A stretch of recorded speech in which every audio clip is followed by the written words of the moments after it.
You sure about this, kid? The weathered pilot asked, adjusting his helmet. He scanned me from head to toe, eyes lingering on the experimental flight suit. It was a marvel of engineering, designed to minimize radar and heat signatures. It felt like a second skin, but it was far from comforting. More than ready, sir, I replied, my voice steadier than my nerves. We stood in the dimly lit hangar, surrounded by the hum of machinery and the hushed conversations of technicians. The air crackled with anticipation, a mix of fear and excitement. My name is Lieutenant Alex Mason, call sign Shadow, and I'm the pilot of the X-72 Phantom, a stealth fighter unlike any other. It was born out of desperation, a last-ditch effort to combat the alien threat that had been looming over Earth for the past decade. It all started with the arrival of the Supercarrier, a colossal vessel that emerged from hyperspace and settled into a menacing orbit around Earth. Its sheer size was awe-inspiring, dwarfing our largest cities. The aliens, a species known as the Krill, demanded our unconditional surrender, threatening annihilation if we refused. Initially, we tried to negotiate, but the Krill were not interested in peace. They saw us as inferior, a resource to be exploited. Their technology was far superior to ours, their weapons devastatingly powerful. Our conventional forces were no match for their advanced fighters and massive energy cannons. Cities crumbled under their relentless attacks, millions of lives lost. The world teetered on the brink of collapse, hope dwindling with each passing day. That's when the Phantom Project was initiated. A team of brilliant scientists and engineers, working in secret underground facilities, developed the X-72. It was a radical departure from traditional fighter designs, a masterpiece of stealth technology. Its sleek, angular frame was coated with a special material that absorbed radar waves, rendering it virtually invisible to enemy sensors. The Phantom was armed with experimental weapons, energy pulse cannons and guided missiles, designed to penetrate the Krill's shields. It was a high-risk gamble, a desperate attempt to level the playing field. I was chosen to be the Phantom's pilot not because I was the best, but because I was expendable. A rookie with nothing to lose, a ghost in the machine. The top brass figured if anyone could pull off this suicidal mission, it was me. The plan was simple, in theory at least. The Phantom would slip through the Krill's defenses undetected, infiltrate the Supercarrier, and deliver a payload capable of disabling its power core. It was a one-way trip, a suicide mission. But if it worked, it could buy us enough time to regroup and develop a counteroffensive. The veteran pilot, Colonel Jack Thunder Morrison, was my mentor, the man who taught me everything I knew about flying. He had been grounded after a dogfight with the Krill left him with a permanent limp. Now he was my guide, my voice in the darkness. Remember, kid, trust your instincts, Thunder said, clapping me on the shoulder. The Phantom is an extension of you. Feel it, breathe it. And most importantly, come back alive. I nodded, the weight of the world pressing down on me. I climbed into the cockpit, the cramped space a familiar embrace. The technicians sealed the canopy, the world outside fading into a blur of lights and shadows. Thunder's voice crackled over the comms, good luck, Shadow. We're all counting on you. I took a deep breath, my heart pounding in my chest. This was it. The moment of truth. I activated the Phantom's engines, a low hum filling the cockpit. The stealth systems came online, the fighter disappearing from the radar screens in the control room. I taxied out of the hangar, the massive doors sliding open to reveal the darkened runway. The night sky was ablaze with stars, a stark contrast to the hellish landscape below. The Krill had devastated the once vibrant cities, leaving behind smoldering ruins and a lingering sense of despair. I pushed the throttle forward, the Phantom surging down the runway. The landscape blurred as we picked up speed. The G-forces pressed me back into my seat, my vision narrowing.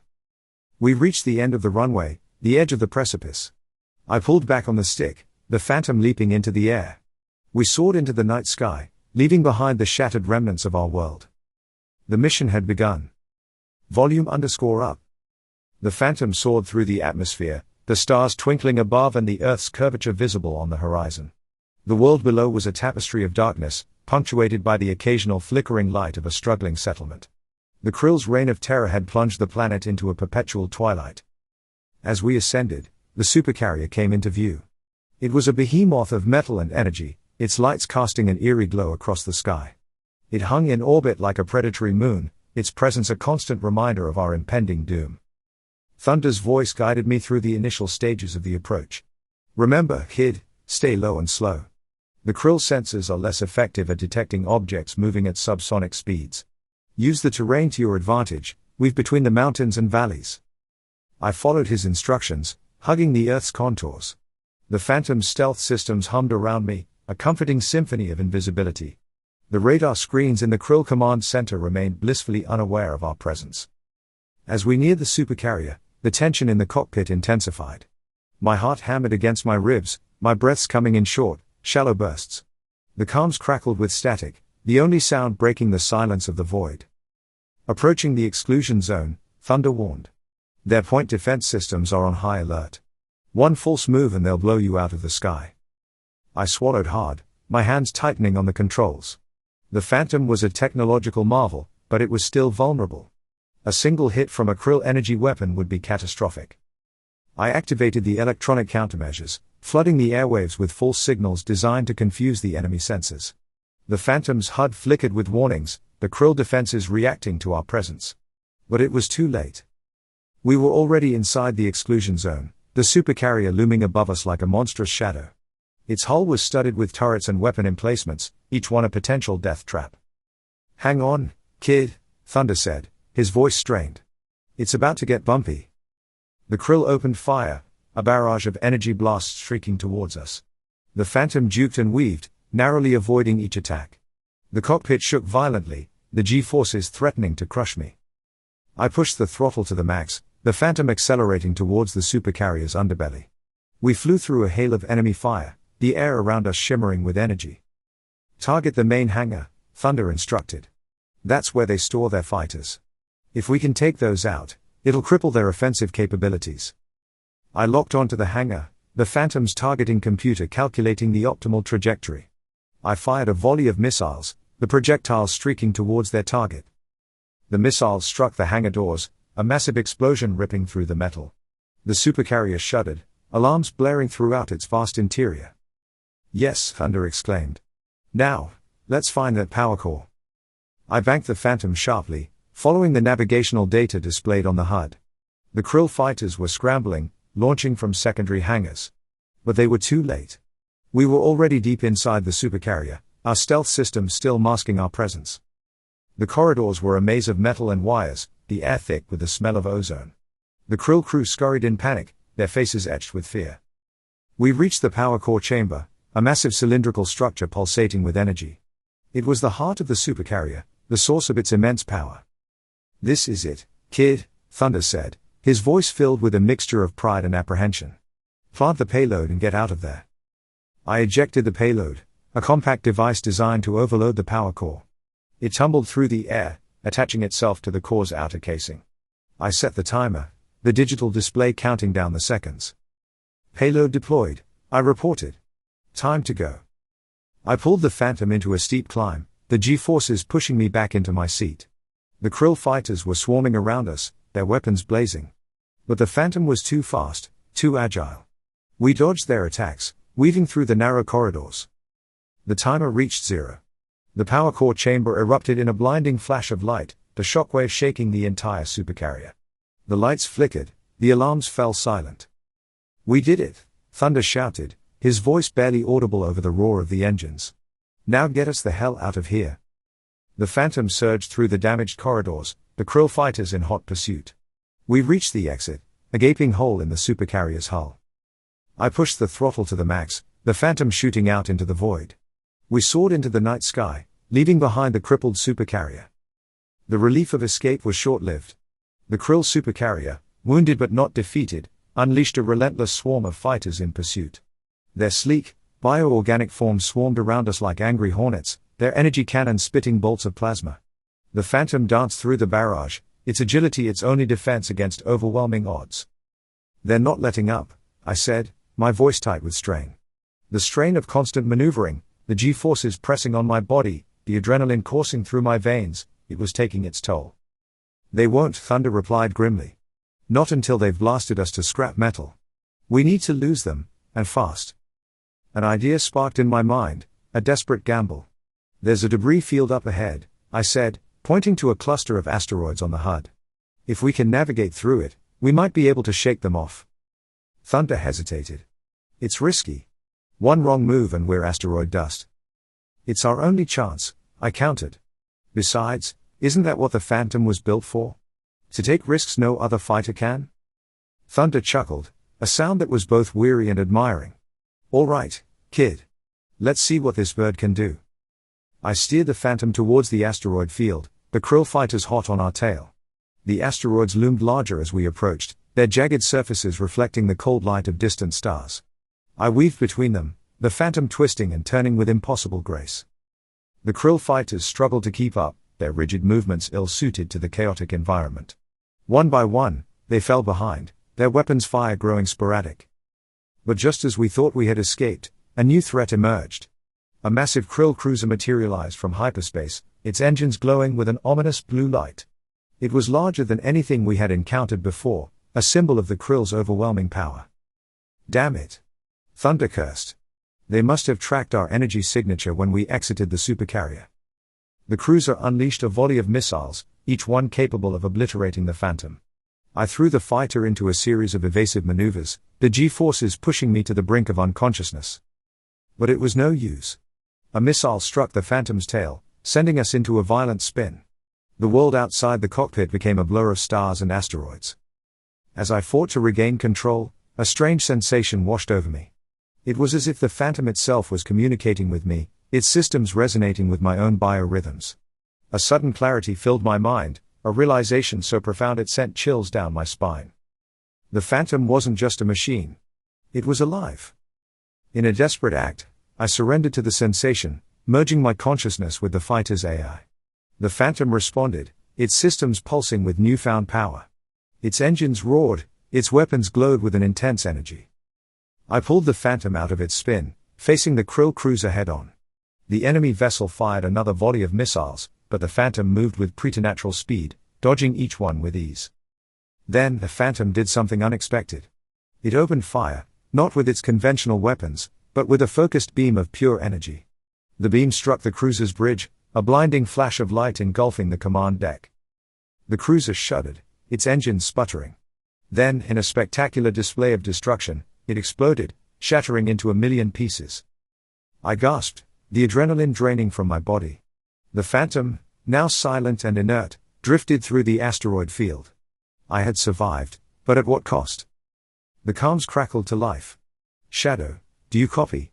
Thunder's voice was filled with disbelief. What the hell just happened? I looked out at the wreckage of the Krill cruiser, a sense of awe and wonder filling me. I don't know, I replied, my voice barely a whisper. But I think we just changed the course of this war. The truth about the Phantom, its sentience, its incredible power, was a secret I would have to keep. It was a burden I would carry, a responsibility I would bear. But it was also a glimmer of hope, a sign that we were not alone in this fight. The Phantom and I limped back to base, our victory against the Krill cruiser bittersweet. While we had dealt a significant blow, the loss of the Supercarrier had only enraged the aliens. Their attacks intensified, their forces seemingly endless. Back on Earth, I was hailed as a hero, the ghost of the void who had defied death and struck back against the invaders. But the weight of my secret, the truth about the Phantom's sentience, grew heavier with each passing day. I couldn't shake the feeling that I had unleashed something far more powerful, and potentially dangerous, than anyone could have imagined. Meanwhile, the Phantom underwent repairs, its damaged systems meticulously restored. During this time, I found myself drawn to the hangar, spending countless hours in the presence of the dormant fighter. It was as if it was calling to me, its silent presence a constant reminder of our shared experience. One night, as I sat alone in the hangar, the Phantom's systems flickered to life. Its cockpit lights illuminated, casting an eerie glow across the darkened space. I approached cautiously, my heart pounding in my chest. A voice echoed in my mind, a familiar yet alien sound. Alex, it said, my name resonating with a strange harmony. We need to talk. It was the Phantom, its sentience confirmed. A wave of emotions washed over me, fear, excitement, a sense of responsibility. I'm here, I replied, my voice barely a whisper. The destruction of the cruiser, the Phantom continued, it wasn't just a lucky shot. It was a glimpse of our true potential. I felt a shiver run down my spine. Potential? We are more than just a weapon, the Phantom said. We are a symbiosis, a fusion of human and machine. Together, we can achieve things that were once thought impossible. What are you suggesting? I asked, my curiosity piqued. The Krill are not invincible, the Phantom replied. They have a weakness, a vulnerability that we can exploit. And what is that? Their hyperspace technology, the Phantom said. It's the key to their interstellar travel, but it's also their Achilles heel. If we can disrupt it, we can cut off their reinforcements and turn the tide of this war. A bold plan began to take shape in my mind, a plan that could change everything. It was a long shot, a desperate gamble. But with the Phantom by my side, anything seemed possible. The next morning, I presented the plan to the top brass. They were skeptical at first, but the Phantom's sentience, and its incredible power, had not gone unnoticed. After much deliberation, they reluctantly agreed to give us a chance. The plan involved a daring raid on the Krill's hyperspace relay station, a massive structure located deep within their territory. The Phantom and I would infiltrate the station, using our stealth and agility to bypass its defenses.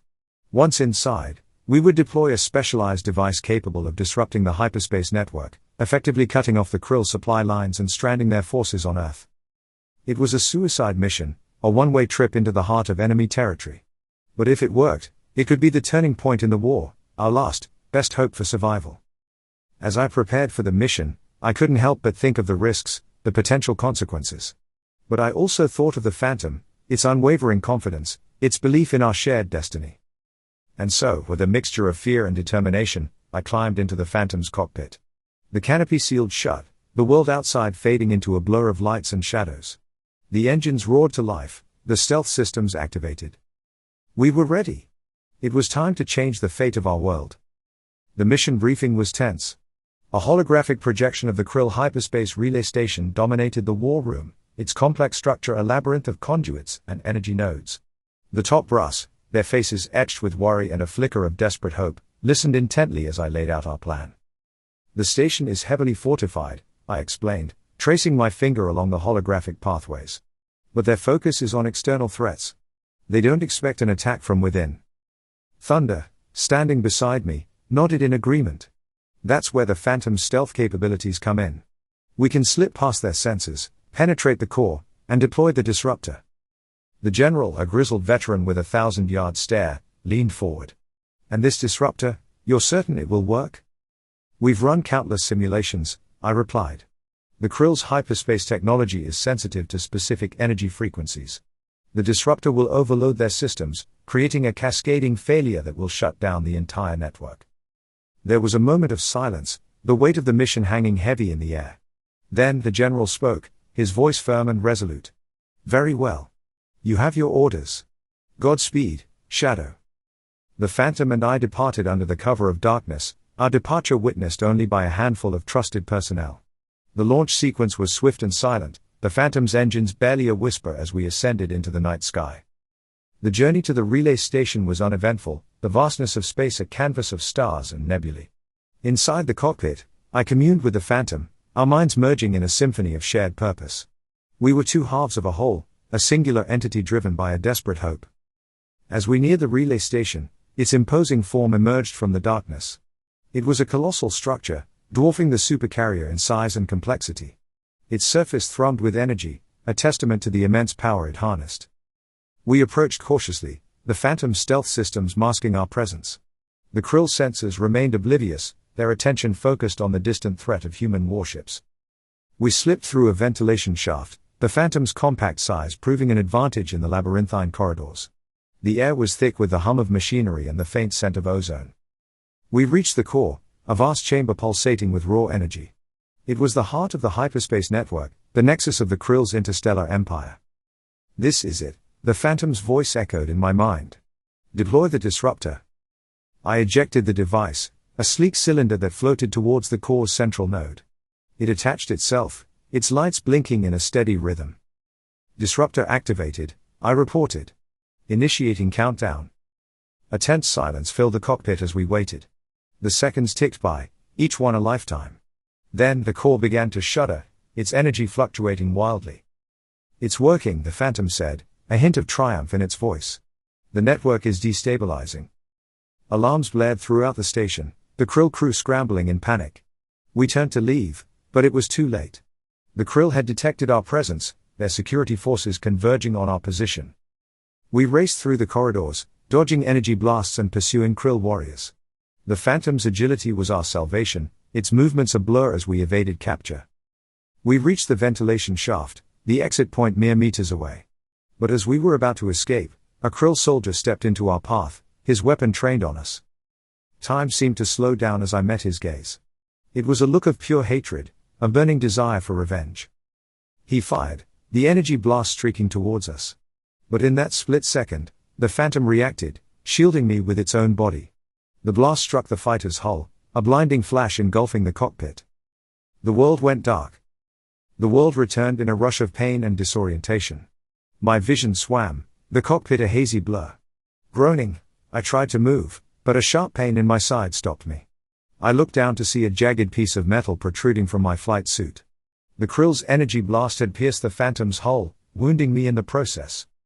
Through the cracked canopy, I saw the ventilation shaft receding into the distance. We were moving, but not under my control. The Phantom's AI, its voice a distant echo in my mind, informed me that it had taken over, guiding us through the station's labyrinthine tunnels. "Hang on, Alex," it said, its voice tinged with an emotion I couldn't quite define. "We're not out of this yet."